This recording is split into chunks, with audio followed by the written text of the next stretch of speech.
Hello, hello, hello, everyone. How you doing? How you doing, everyone? Glad to have you here once again. Just here, let's take a chat. Why not?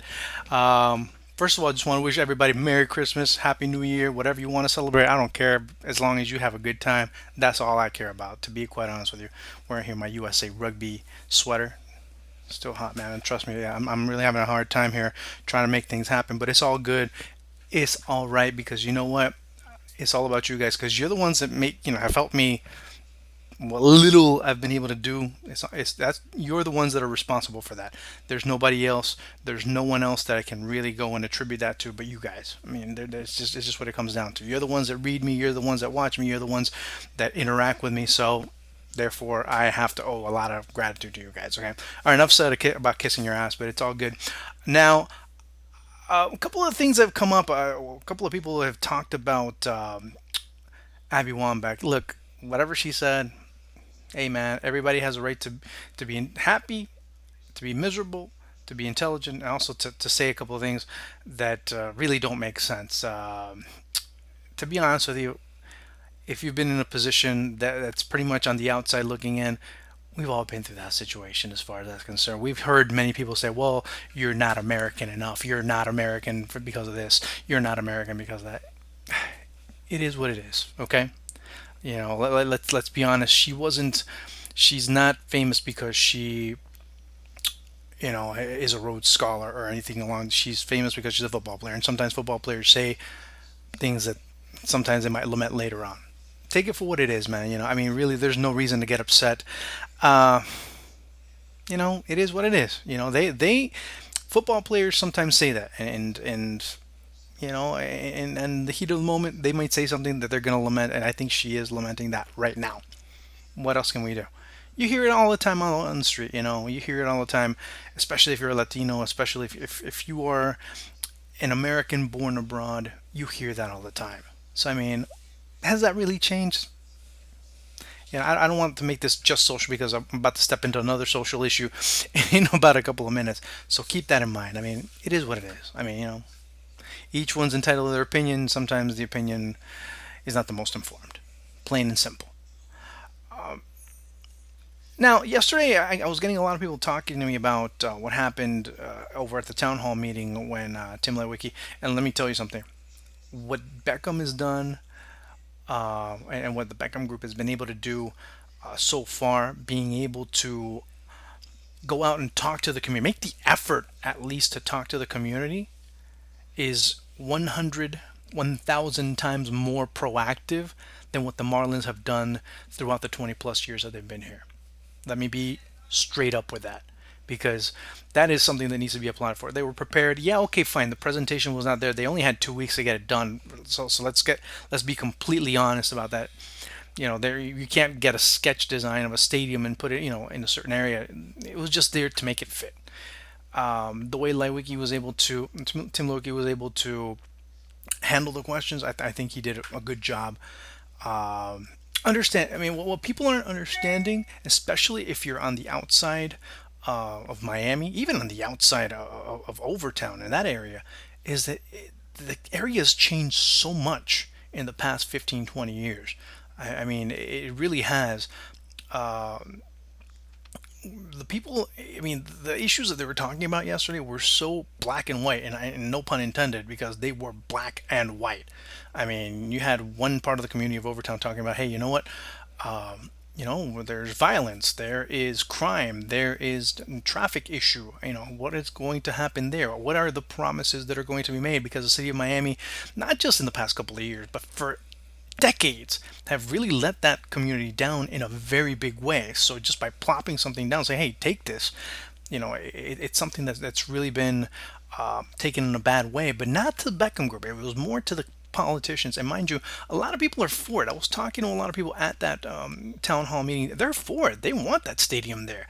The problem is that they don't trust the politicians. Plain and simple. Let's just call a spade a spade. The politicians down here in Miami have not been the most trustworthy group of individuals um, since forever. I mean, they really have given Miami that banana boat republic type of attitude and mentality that people around the country have looked at it as.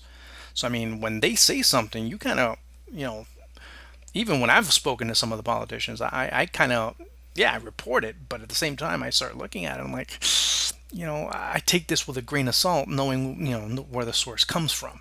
So, yeah, I mean, it is something that I have my doubts with when a politician here in Miami says it.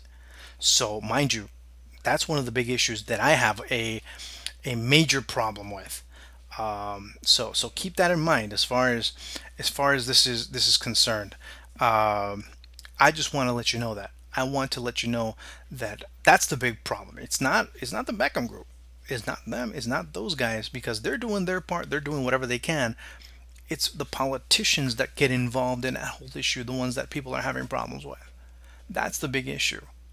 So I mean, try and understand the differences between one and the other, because I did have a lot of people dogging the people of Overtown for not wanting the stadium there, but understand their situation. I mean, Overtown was once one of the most affluent neighborhoods. It was one of the most popular vacation spots for many African Americans back in the 1920s and 1930s. I mean, it was Harlem down south.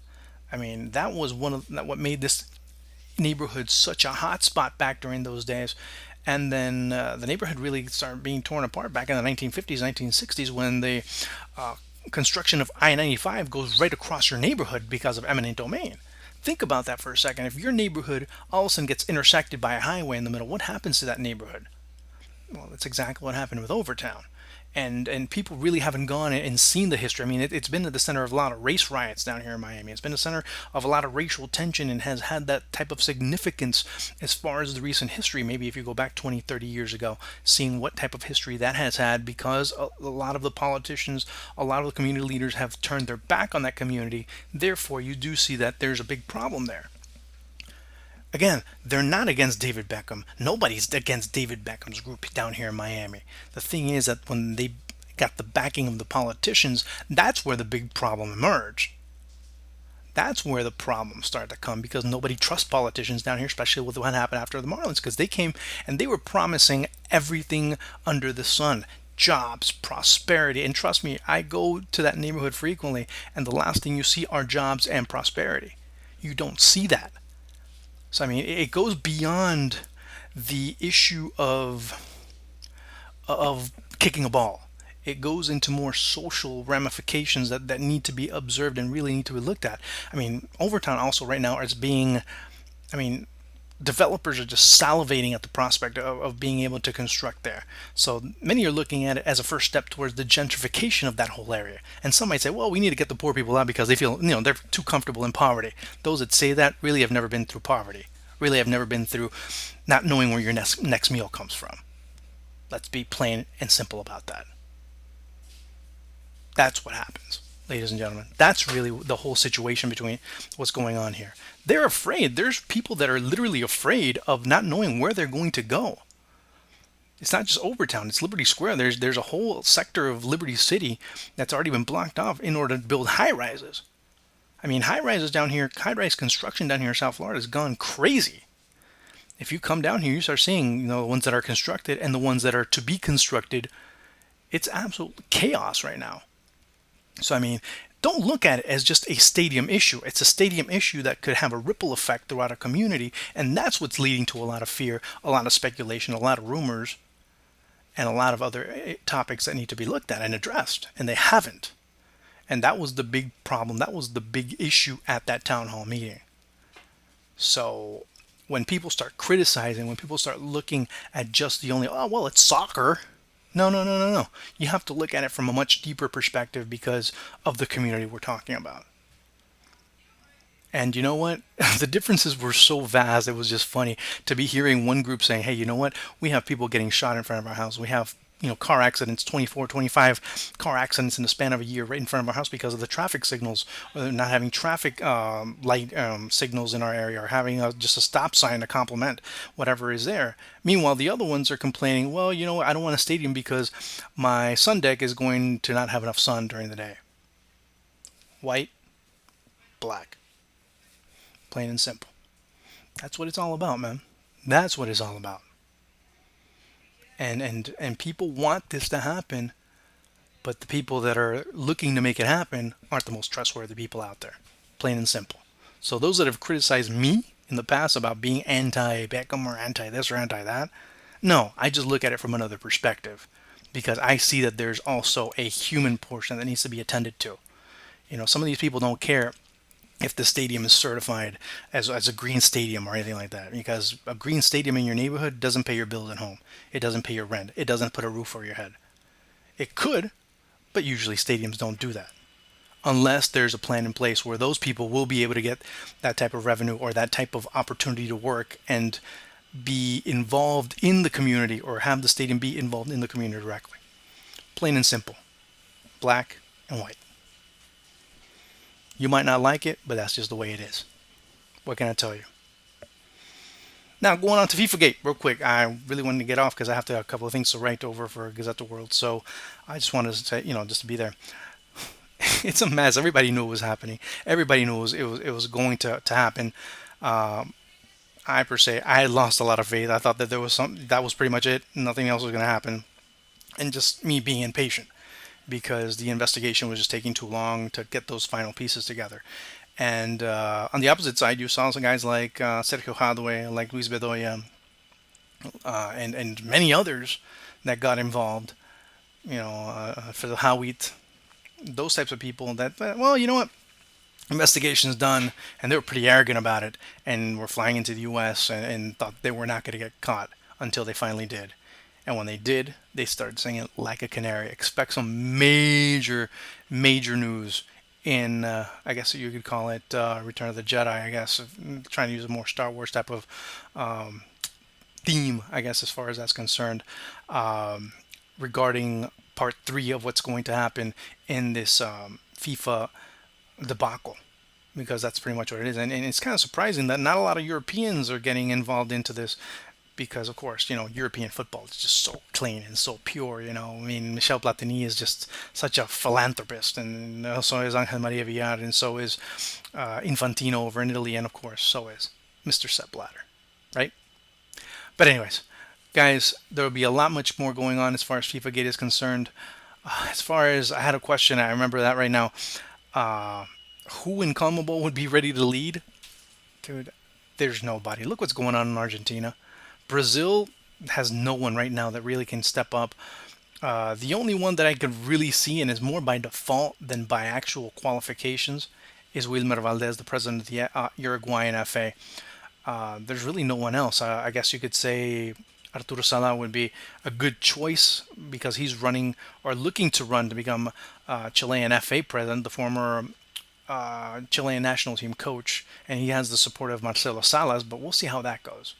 But there's a lot of other speculations that can emerge. But right now, I don't see anybody. CONMEBOL is just that. But you know what? It's not those. In a way, it is kind of CONMEBOL's fault. You know why? Because after the passing of Julio Grondona, really nobody took over the mantle in a very positive light, or even in a positive manner. Nobody really stepped up, and that's all attributed to Grondona's legacy.